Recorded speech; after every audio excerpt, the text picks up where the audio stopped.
Ni time nyingine tena, as you know, ladies and gentlemen, karibu sana kwa wewe bado kwanza unaitazama PM Online. Kubwa zaidi ni kuambia tu kwamba usiache kuweza kusubscribe, lakini pia kugusa hiyo alama kengele na mshikaji wangu wa kwanza kuweza kupokea info zote za entertainment pamoja na sports pindi tu ambapo zinatokea. Leo tumepokea taarifa kubwa kutoka kwa wananchi na taarifa hii imeweza kutolewa na afisa habari na mawasiliano wa Yanga, na huyu si mwingine ni Ali Shaban Kamwe ambaye ametufahamisha kuhusiana na kile ambacho kinaenda kutokea kuhusiana na rais wa Yanga ambaye ameendelea kuchukua nafasi kubwa na kuziteka headlines za dunia pamoja na Afrika kwa kuweza kupewa nafasi mbalimbali ambazo ni kubwa, lakini kwa upande wa mtaani sasa bado mambo yamekuwa magumu kwa namna moja ama nyingine. Sasa Ali Shaban Kamwe kupitia ukurasa wake wa Instagram ameweza kutufahamisha taarifa ambayo imeweza kutolewa, akaandika shirikisho la mpira wa miguu duniani FIFA limeweza kumchagua rais wa klabu ya Yanga na mwenyekiti wa umoja wa vilabu Afrika ACA Engineer Hersi Said kuwa miongoni, sikia vizuri hapo, kuwa miongoni mwa wataalam watakaofundisha kwenye kongamano kubwa la mpira wa miguu ambalo litafanyika pale Doha, Qatar, siku ya kesho Disemba 14 mwaka 2025. Linafanyika wapi? Doha, Qatar, pale siku ya kesho tarehe 14 mwezi wa 12 mwaka 2025. Engineer Hersi Said amepangwa na FIFA kufundisha kwenye mada ya Key Element for Club Successful Transformation, mfumo wa mabadiliko ya club.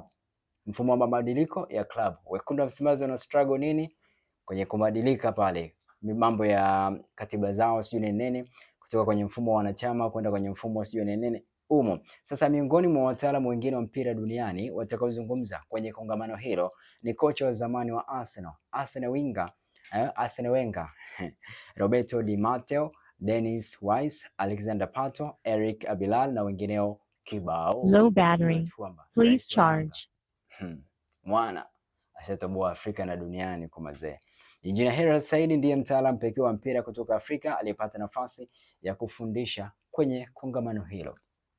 Ndiyo kiongozi pekee kutoka Afrika aliyepata nafasi ya kufundisha kwenye kongamano hilo. Nafasi hizi jamani, yani kuna namna ambavyo Yanga, sijui niseme ni wakati wa Mungu ambao umeweza kuwadondokea kuweza kupata kiongozi ambaye amepata nafasi kubwa kwenye mpira wa miguu duniani. FIFA sio mchezo, yani FIFA dunia nzima ndio inaongozwa nao kwa upande wa mpira wa miguu, yani kila kitu, mipango yote ambayo imekuwa ikifanyika kwenye mpira wa miguu imekuwa ikianzia FIFA pale, kisha inashuka kwenye ngazi mbalimbali za Afrika na kupelekwa kwenye maeneo mbalimbali au mabara tofauti tofauti ambayo yamekuwa yakihodhi au yamekuwa yakicheza mpira wa miguu. So umeona ni kwa namna gani ambavyo Engineer Hersi Said anaendelea kutoboa, lakini pia low battery, please charge. Yanga iendelee kufanikiwa, lakini pia inapata mtu ambaye anaendelea kupata kupata experience kubwa zaidi ya namna ya kuweza kuongoza mpira, lakini pia kupata mawazo mapya ya kuja